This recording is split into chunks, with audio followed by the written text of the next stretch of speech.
আগে একটা সময় ছিল বই পড়ে আমরা জানতাম, হ্যাঁ, এখন হচ্ছে বই পড়ে মানে ফেসবুক পড়ে আমরা, হ্যাঁ, জানার ব্যাপারটা আসে। অনেকে অনেক রকমের বিস্তারিত মতামত তাদের ফেসবুকের মাধ্যমে দেয়, সেটা ভুল তথ্য হোক বা ইয়া হোক, সেটা আবার ফ্যাক্ট চেক বের হয়।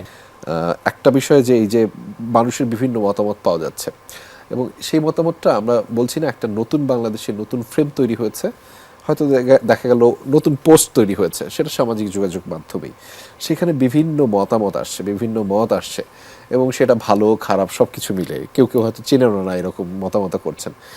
এই বাংলাদেশের যে বিভিন্ন মানুষের মতামত, সেটিকে আপনি কেমন দেখছেন যে একটা অভ্যুত্থানের পরবর্তী সময়ে আমাদের দেশের মানুষ ক্রমান্বয়ে মতামত জানাচ্ছে, সেটিকে আমরা সবাই সাধুবাদ জানাচ্ছি, সম্মানও করছি যে এখন আসলে সে মতামত জানাতেই পারে।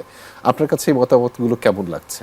না, আমি অলওয়েজই মতামতের জায়গাতে আমি সবসময় অ্যাপ্রিসিয়েট করি, সেটা ভালো হোক মন্দ হোক, ভুল হোক সঠিক হোক। হ্যাঁ, ভুল করবেন সঠিক যদি মতামত করার বিষয় আসে তাহলে হচ্ছে আমার কাছে মনে হয় যে আমি যদি ভুলটাও বলি, হ্যাঁ, আমার ওই সঠিকটা শোনার মতন মন মানসিকতা থাকতে হবে। যদি আমি আমারটা শোনাইতে চাই, আমি আমার মতটা যদি অন্য কাউকে শোনাইতে চাই, তাহলে অন্যের মতটাও আমার শুনতে হবে, রাইট? হ্যাঁ, আমি যদি খালি বইলেই না আসি, মানে আমি যে বলতেছি আপনি যদি না শুনেন এবং তারপর যদি আপনার কি মতামত আছে যদি আমি না শুনি, একদম আর্গুমেন্ট হইতে পারে, হ্যাঁ, আপনার সঙ্গে আমার না মিলতে পারে। তাই বলে আমি যে আপনারটা শুনবো না এবং আমি আপনাকে অপছন্দ করে ফেলবো, আমি আপনাকে ঘৃণা করতে থাকবো, সেটা কিন্তু উচিত না। হ্যাঁ, মতামত এবং কি বলে এগ্রেশন, হ্যাঁ, দুই জিনিস লাগে আমার কাছে। মানে একটা হচ্ছে রাগ প্রকাশ করে মতামত হইতে পারে না।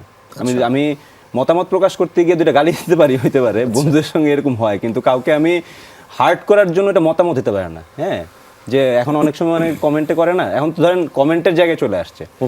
সো টু সাম এক্সটেন্ট আমি সোশ্যাল মিডিয়ার ব্যাপার স্যাপারগুলো একটু কমই, মতামতগুলারে খুব কমই গণায় ধরি, হ্যাঁ, কমেন্টের জায়গায়। বাট অনেক সময় যারা অনেক পোস্ট থেকে অনেক কিছু জানা যায়, কিন্তু অনেকের ব্যাপারে বোঝা যায়, মানে কি বলে, আগে একটা সময় ছিল বই পড়ে আমরা জানতাম, হ্যাঁ, এখন হচ্ছে বই পড়ে মানে ফেসবুক পড়ে আমরা, হ্যাঁ, জানার ব্যাপারটা আসে। অনেকে অনেক রকমের বিস্তারিত মতামত তাদের ফেসবুকের মাধ্যমে দেয়, সেটা ভুল তথ্য হোক বা ইয়া হোক, সেটা আবার ফ্যাক্ট চেক বের হয়। হ্যাঁ, তো অনেক ব্যাপার স্যাপার এখন কিন্তু সহজ হয়ে গেছে, এখন কিন্তু চাইলেই আপনি যে কোনো ইনফরমেশন ভুলভাল দিয়ে পার পেয়ে গেলেন, তা কিন্তু হইতে পারবে না আর কি। হ্যাঁ, বাট এগেইন মানে যে কারো মতামত প্রকাশ করার যেমন স্বাধীন, এটাই কিন্তু আমাদের মানে কি বলে যে গণঅভ্যুত্থানটা হয়েছে, এটা কিন্তু মূলটাই ছিল কিন্তু এইটা, যে বাক স্বাধীনতা। হ্যাঁ, এই বাক স্বাধীনতার সময় আমাদের তো এটা বুঝতে হবে যে অনেক বছর তো আমরা কথা বলতে পারি নাই। এখন যখন বলতেছি তখন ভুল ভালো বলা হবে হয়তোবা, হ্যাঁ, কোনো ক্ষেত্রে হয়তোবা কাউকে হার্ট করার বিষয় চলে আসতে পারে, সেই ক্ষেত্রে এটাও বোঝা উচিত যে হার্ট করে ফেলাইছি, তাইলে মনে হয় একটু ক্ষমা চাই। আমি ক্ষমা চাওয়াটাও মত প্রকাশের বিষয়ে পার্ট বলে আমার কাছে মনে হয়।